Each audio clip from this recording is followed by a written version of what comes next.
Bonjour les amis turfistes, bienvenue sur la chaîne Nico Quintet Prono. Ça y est, on rentre de plein pied dans le meeting d'hiver puisqu'on va avoir droit au magnifique quintet du prix de Bretagne. Pour les plus anciens, pour nous c'est le prix de Bretagne, c'est pas le prix d'Amérique Race the Turf Q1.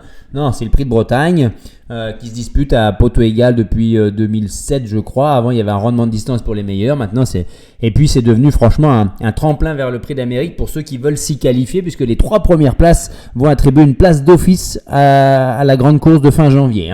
On est sur une bonne vague, on surfe bien en ce moment. 8 tiercés sur 9 en novembre au trot bien sûr, 6 quartés, 5 quintés, ça apparaît ici, vous voyez, 90% de réussite au tiercé, 67% de réussite au quarté, ce qui est énorme, et 5 quintés sur un quintet sur 2 on va dire, à peu près. Et puis dans mes sélections que je vous livre, vous voyez le béton, c'est 78% de réussite dans les 3 premiers s'il vous plaît. Attention, le copain c'est 89% de réussite dans les 4 premiers. Et le coquin, celui qui est quand même à belle cote, il a 44% de réussite dans les 4 premiers. Quasiment une fois sur 2, il est à l'arrivée. Et à quelle cote s'il vous plaît, 23, 67, 24 contre 1, 16 contre 1. Pas plus tard qu'hier soir avec Gravaletta 4e. La déception, j'ai joué avec le feu, je me suis brûlé hier soir. J'ai écarté Bazir, Matteo Drève. Il a fait une très très belle course. Félicitations. Je sais pas si ça m'a vacciné en tout cas, parce que je crois que demain je vais pas prendre Bazir avec Zarenfass. Je pense que je le mets pas dans mon pronostic. Et le fantôme, eux, on les raye avec la plus grande confiance que vous pouvez avoir. Voilà, demain, donc 17 partants à poteau égal sur les 2700 mètres de la grande piste. On a 6 concurrents qui vont jouer la qualif, en gros. Et après, certains ont déjà les gains. Je pense à Hookerberry, mais il va courir pour être 5e. Et s'ils peuvent mieux faire, ça sera bien. Mais donc voilà un peu la stratégie à Bazir. On y va, je vais vous donner mes sélections, donc comme vous avez bien compris, le béton, le copain, le coquin, la déception éventuelle et les fantômes. C'est parti les amis, on y va en grande confiance avec Ampiam et DSM. Je pense que Soulois a à moitié digéré le meeting d'hiver de l'an dernier. Il était déçu de ne pas participer au prix d'Amérique lorsqu'il a son cheval, sa jument a pris le galop dans le Continental, je crois, ou le Ténor de Beaune, je ne sais plus à quel âge c'était, le 4 ans et le 5 ans, mais ça l'a fermé les portes puisqu'il n'avait pas les gains, et ensuite elle a tout visé la deuxième partie du meeting, et il était très déçu de ne pas avoir gagné le prix de Paris. Je pense que c'est une future lauréate possible du prix d'Amérique, les amis. Là, elle est devenue un peu capricieuse au départ ou parfois dans le dernier tournant, mais je pense que sur sa valeur, c'est la gagnante potentielle de cette course-là. Elle arrive beaucoup plus fraîche à cette entame de meeting. Elle a beaucoup moins couru que l'an dernier où elle avait aligné les bâtons au printemps et à l'été depuis son arrivée en France. Là, Nivard, il a un peu de pression, mais il va courir pour gagner. Il va courir pour gagner, au moins pour être dans les 3. Ensuite, le copain, je suis obligé de jouer Gallius, dauphin de Davidson Dupont au prix d'Amérique l'an dernier. Certes, il n'a pas couru depuis mi-septembre, mais vraiment l'entourage, là,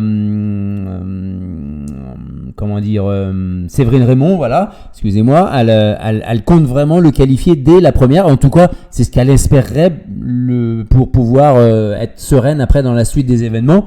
Donc, il va faire course aussi, Gallius. Peut-être pas en prenant tête et corde comme avant dans sa jeunesse. Là, il va essayer d'être un peu plus patient. Mais je pense que c'est par contre Ampiam et DSM qui pourrait prendre tête et corde. C'est possible. Il va prendre ses responsabilités, Nivard. Il va pas prendre le risque d'être enfermé, de ne pas avoir le jour. Je pense que Soulois lui en avait voulu un petit peu l'an dernier sur le prix de Paris. Ensuite, on enchaîne le coquin. Hokkaido Giel. Ferré ou déferré, ça change rien pour lui. Et quand il est ferré, il est quasiment tout le temps dans le quintet. Mathieu Abrivard va le driver pour la première fois. D'habitude, c'est David Thomas, mais il est sur Italio Novero. Il part bien, il va essayer de se placer et de finir. Il va être à une cote très attractive, il va être à plus de 30 contre 1 je pense. Il était placé dans le critérium des 5 ans. Moi, il va faire course aussi comme on dit, et je le vois bien en 4-5e position sans problème. Ensuite, la déception pourrait nous venir de Hatchetman. Charles-Antoine Marie nous a avoué que le cheval était pas très propre après sa dernière course. il a loupé quelques travaux, pardon, et il se présente pas dans les meilleures conditions. Il a hésité en plus à le courir monté plutôt qu'attelé. Finalement, il s'est rabattu sur ce prix de Bretagne parce que au gain, ça passe finalement. Je suis pas sûr qu'on voit le meilleur Hatchetman qui peut prendre tête et corde et garder une place dans le quintet. Hein. Donc, ça pourrait être une déception. Hein. Ensuite, les fantômes, on peut en mettre 3, Violette Jet, Alcoy et Florida Sport. Ça donne quoi après dans le jeu combiné? En tête, allez, bille en tête comme on dit, Empire et DSM. Ensuite, Hookerberry, parce que je pense qu'il a une pointe de vitesse dévastatrice et il pourrait, s'il n'est pas trop loin, s'il prend un bon départ, c'est vraiment un tout petit cheval mais un amour de cheval et il peut en rattraper plus d'un, en croiser plus d'un dans la ligne droite. Ensuite, le 13, Gallius, qui se doit d'être dans les 3, donc il va courir pour être dans le jumelé, pour gagner. Ensuite, le 2, Hip Hop au fort, je le mets quand même un peu haut parce qu'il a une classe folle. Sur les parcours de 2700 mètres, il a déçu une fois au critérium des 5 ans. La course n'était pas suffisamment sélective, il est mal parti. Là, c'est son point faible, hein, c'est le départ. Hein, mais là, je pense que Christian Bijon, il est raisonnable malgré tout parce qu'il se dit il a d'autres engagements à venir s'il faut. Hein, donc, il ne va pas le détruire pour cette course-là. Mais franchement, il a la classe pour venir prendre une très très belle place. Ensuite, on y va avec Cuchard de Landré. Je vais me racheter par rapport à... Je l'avais mis en déception possible dans le critérium des 5 ans et il m'a bien donné tort, entre guillemets. C'est un objectif, c'est clair, c'est affiché. Donc c'est l'une de ses seules possibilités pour aller au Prix d'Amérique. Donc il va jouer sa carte à fond. Ensuite le 3, au Cahier de Giel. Le 9, Décoloration. Je pense qu'elle est un peu barrée pour les toutes meilleures places, mais dans le quintet, si elle fait sa course, elle va bien finir dans la ligne droite. Et enfin, je tente un gros coup de poker avec Galatéji, qui vient de bien se comporter dans le Prix du Languedoc,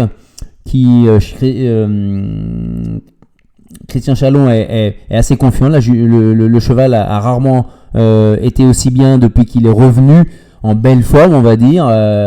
Il avait fait des très belles performances plus jeunes, montées mais attelées aussi, donc dans les niveaux de groupe. C'est vraiment la grosse cote, le gros coup de poker. Alors c'est sûr que je mets ça parce que du coup ça m'élimine Fakir du Loro parce que pour une fois il va partir non pas à 50 mètres derrière, mais c'est pas là où il est le mieux quand même à Vincennes. Hein. Et j'élimine surtout Zarenface et j'élimine Italiano Vero, le Haller qui vient tenter le coup, mais il a à 4 ans, il a d'autres courses, très très belles courses, très richement dotées, dans lesquelles il va être beaucoup plus à suivre, je pense. Hein. Voilà les amis, franchement c'est un réel plaisir de vous voir de plus en plus nombreux, donc abonnez-vous, likez cette vidéo, faites suivre, et on se retrouvera dimanche matin pour le Quintet Plus de lundi à Vincennes. Ça s'enchaîne, allez, vive le trot!